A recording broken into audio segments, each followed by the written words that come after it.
Hello friends, Radhe Radhe. आप सभी लोग कैसे हैं? आशा करती हूँ भगवान भोलेनाथ की कृपा से आप सभी लोग अच्छे होंगे, स्वस्थ होंगे, मस्त होंगे। आज हम आप सभी को महाशिवरात्रि की अनंत और अनंत शुभकामनाएं देती हूँ। मित्रों, साल 2025 में महाशिवरात्रि का व्रत किस दिन रखा जाएगा, महाशिवरात्रि पर पौराणिक कथा भगवान शिव की जरूर सुननी चाहिए।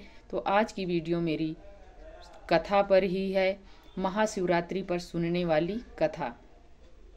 तो साल 2025 में मित्रों 26 फरवरी दिन बुधवार को महाशिवरात्रि का व्रत रखा जाएगा।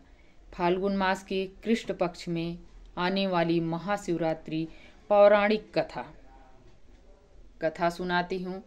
आप सभी से मेरा एक छोटा सा रिक्वेस्ट है मित्रों, यदि आप सभी अभी तक हमारे चैनल को लाइक सब्सक्राइब नहीं किया है तो जल्द से जल्द लाइक करें, सब्सक्राइब करें और बेल आइकन को प्रेस कर दें ताकि हमारे आने वाले वीडियो का नया नोटिफिकेशन आप सभी तक सबसे पहले पहुंचे। तो चलिए मित्रों, वीडियो को शुरू करते हैं। साल 2025 में भगवान भोलेनाथ की पूजा अर्चना वंदना महाशिवरात्रि पर करने से भगवान भोलेनाथ की कृपा प्राप्त होती है। भगवान भोलेनाथ को महाशिवरात्रि समर्पित होती है। इस दिन भगवान भोलेनाथ की पूजा अर्चना वंदना व्रत किया जाता है। इस दिन महाशिवरात्रि को सिद्धि प्रदायिनी शिवरात्रि भी बोला जाता है। इस दिन बहुत सारे कार्य करने से सिद्ध हो जाते हैं, उपाय करने से। तो आज के दिन हमें कथा जरूर सुननी चाहिए। चलते हैं अब कथा की ओर। शिव पुराण में वर्णित कथा सुनाती हूँ। पौराणिक काल में एक भील रहा करता था। उसका नाम गुरु द्रुह था। परिवार बड़ा था। वह बहुत बलवान एवं क्रूर स्वभाव का था। क्रूरपूर्ण कार्य करता था। वह प्रतिदिन वन में जाकर हिरण एवं अन्य जानवरों को मारता और वहीं रहकर नाना प्रकार की चोरियां करता था। उसने बचपन में कोई शुभ कार्य नहीं किया था। इस प्रकार वह दुरात्मा भील का वन में रहते बहुत समय बीत गया था। फिर एक दिन वहीं पर शिवरात्रि आ गई।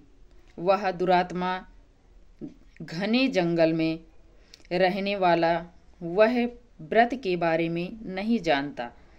उसी दिन उस भील के माता पिता, बच्चे एवं पत्नी भूख से व्याकुल भोजन की मांग कर रहे थे। उस व्याध से वह भील तुरंत धनुष के लेकर चल दिया और हिरणों के शिकार में घूमने लगा और दिव्य योग से उसे कुछ नहीं मिला और वह बड़ा दुखी हुआ और वह सोचने लगा, अब मैं क्या करूं, कहाँ जाऊं, घर में माता पिता तथा बच्चे का क्या होगा, जो मेरी पत्नी है उसका क्या होगा। अतः मुझे कुछ लेकर ही घर जाना चाहिए।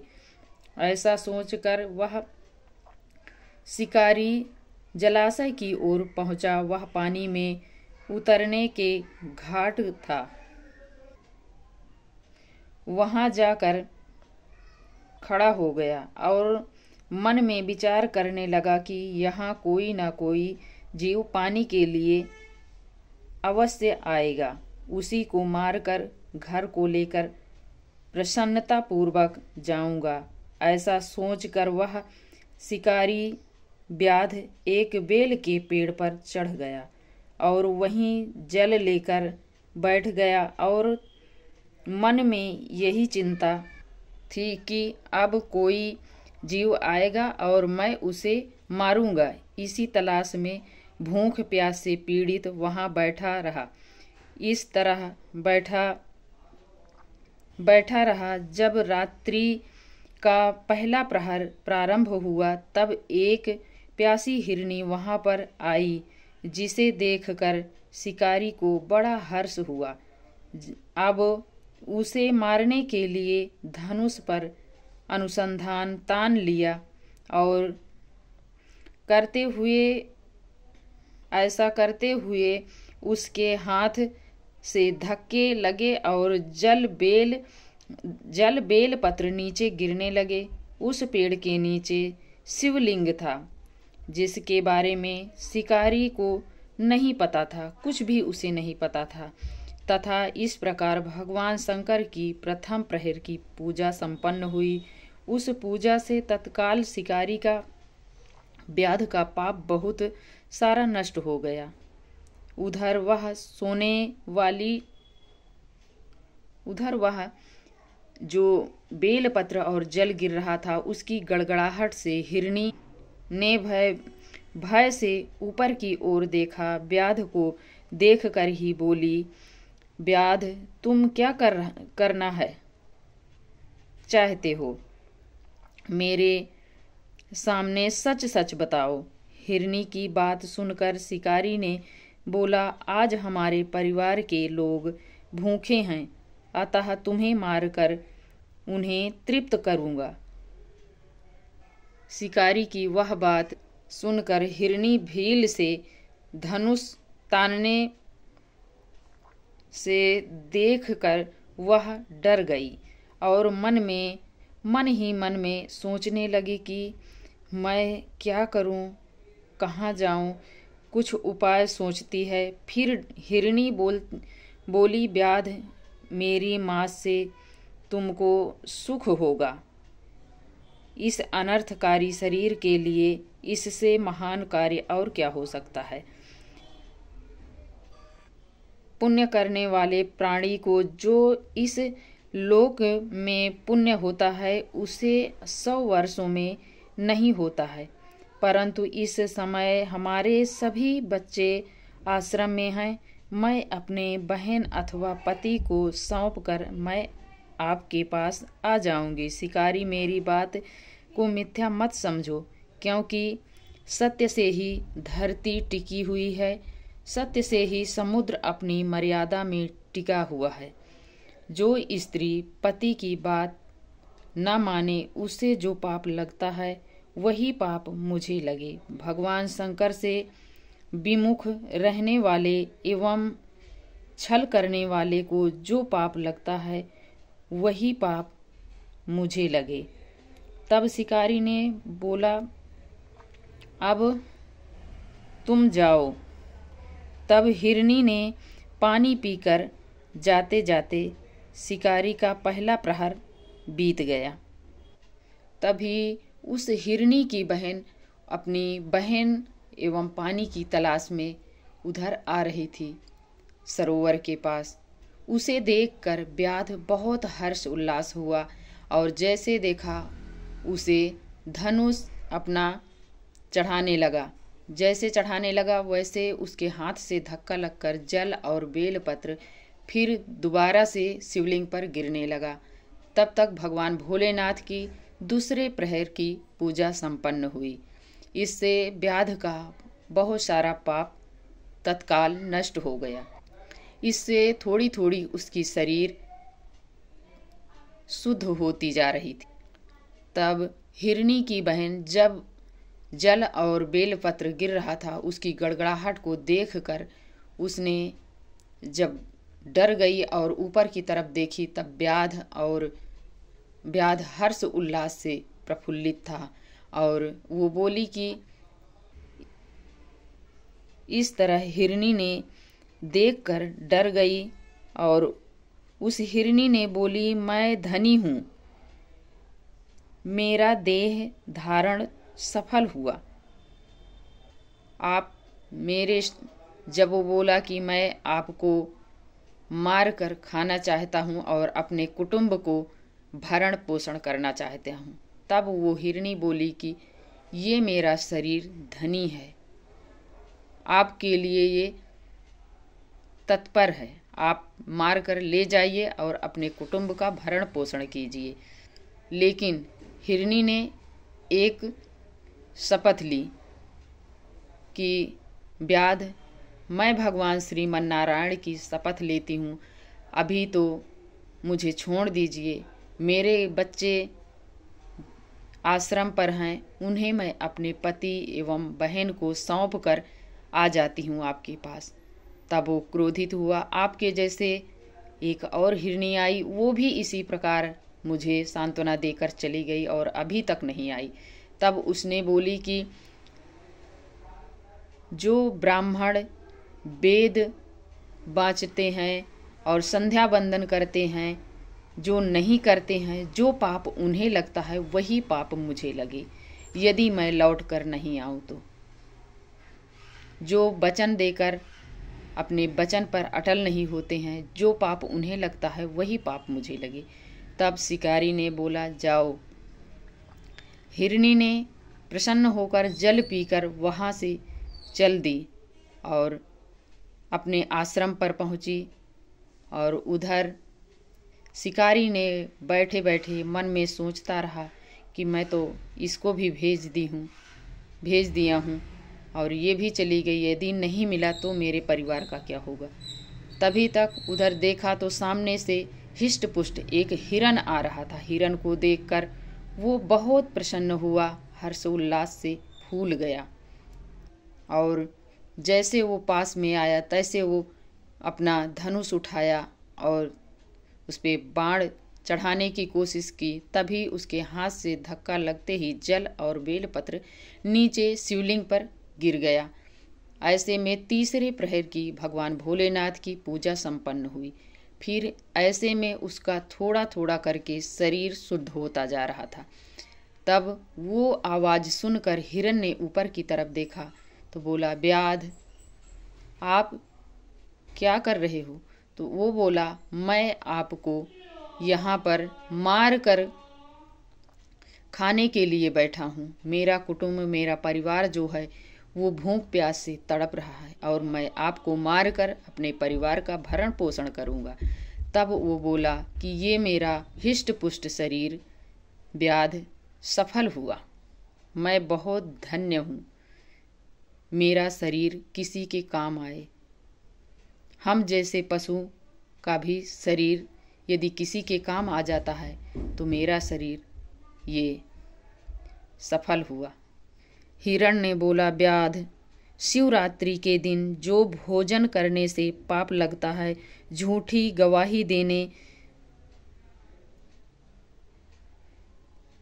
धरोहर को हड़प तथा संध्या करने, मैथुन करने वाले को जो पाप लगता है वही पाप मुझको लगे यदि मैं लौट कर ना आऊं। जिसके मुख से शिव का नाम नहीं निकलता, जो सामर्थ्य रहते हुए भी दूसरों का उपकार नहीं करता तथा भक्षण करता, यदि मैं लौट कर ना आऊं। तब शिकारी ने बोला,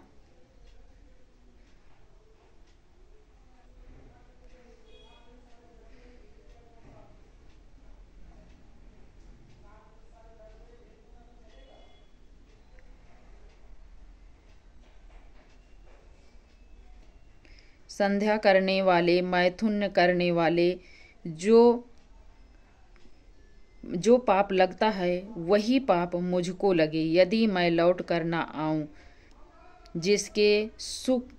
जिसके मुख से शिव का नाम नहीं निकलता, जो सामर्थ्य रहते हुए भी दूसरों का उपकार नहीं करता तथा भक्षण करता, यदि मैं लौट कर ना आऊं तो वही पाप मुझे लगे। तब शिकारी ने बोला, जाओ। तब हिरण प्रसन्नतापूर्वक पानी पीकर चल गया आश्रम मंडल पर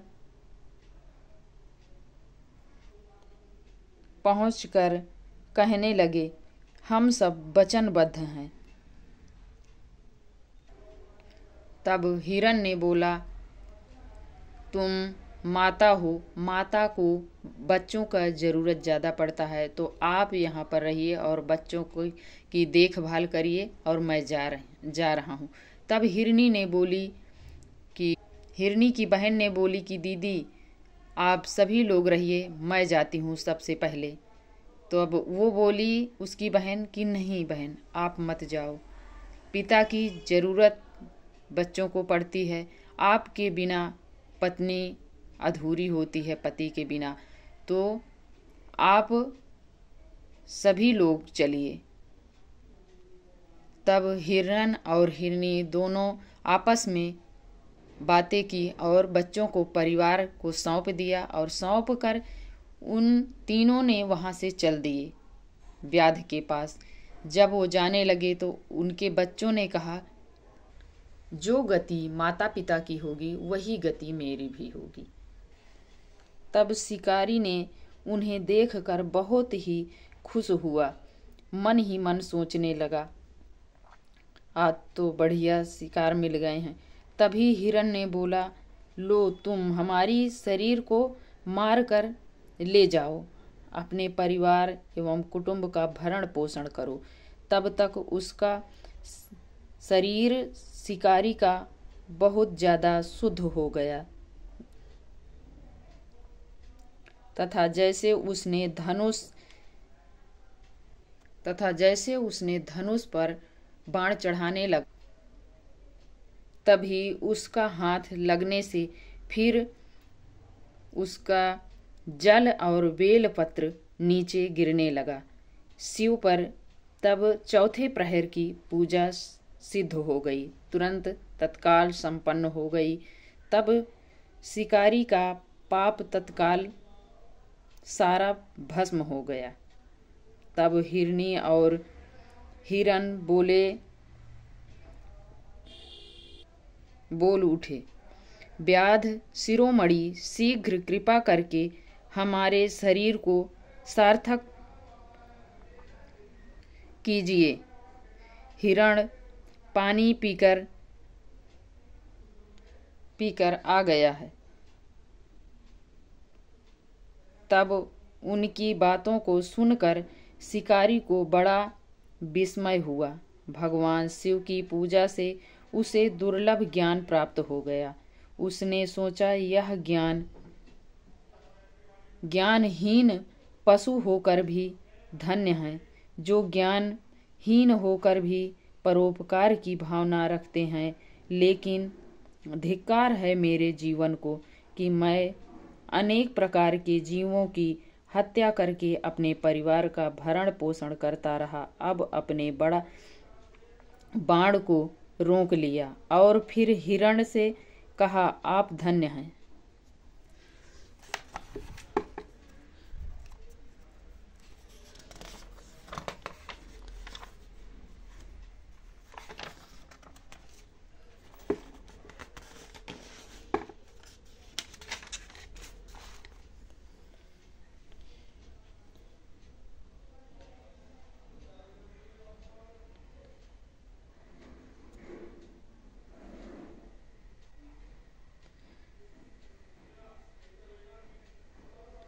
उन्हें वापस जाने दिया। उन्हें ऐसा करने पर भगवान शिव प्रसन्न होकर तत्काल दिव्य शरीर प्रदान किया व्याध को, और उसे सुख समृद्धि प्रदान किया और उसे गुह नाम प्रदान किया। भक्तों, यही वह है गुह जो भगवान श्री राम से मित्रता की थी। भक्तों, महाशिवरात्रि की कथा यही समाप्त होती है।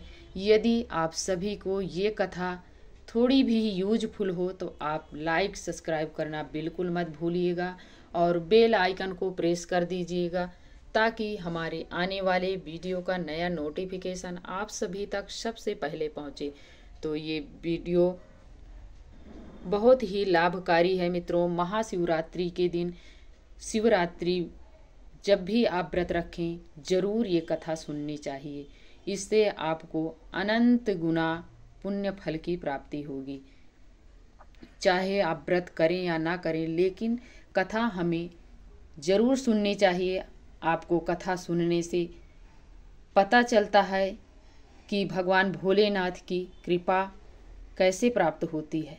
ये सभी चीज़ें इस वीडियो में जानेंगे, तो आप ज़रूर इस कथा को एक बार सुनिए और यदि अच्छी लगे तो ज़्यादा से ज़्यादा शेयर करिए और फॉलो करिए। और आप सभी के एक लाइक से हमें बहुत हिम्मत एवं प्रेरणा मिलती है मित्रों। तो आप सभी से मेरा यही रिक्वेस्ट है कि आप ज़रूर कीजिए। आपके लाइक से हमें ये पता चलता है कि आपको ये वीडियो पसंद आई है। तो आप ज़रूर कीजिए। आप सभी को मैं वीडियो देखने के लिए बहुत बहुत धन्यवाद देती हूँ मित्रों। आज की वीडियो यहीं तक की थी। अब मिलती हूँ एक और नए वीडियो के साथ। तब तक के लिए जय श्रीमन्नारायण।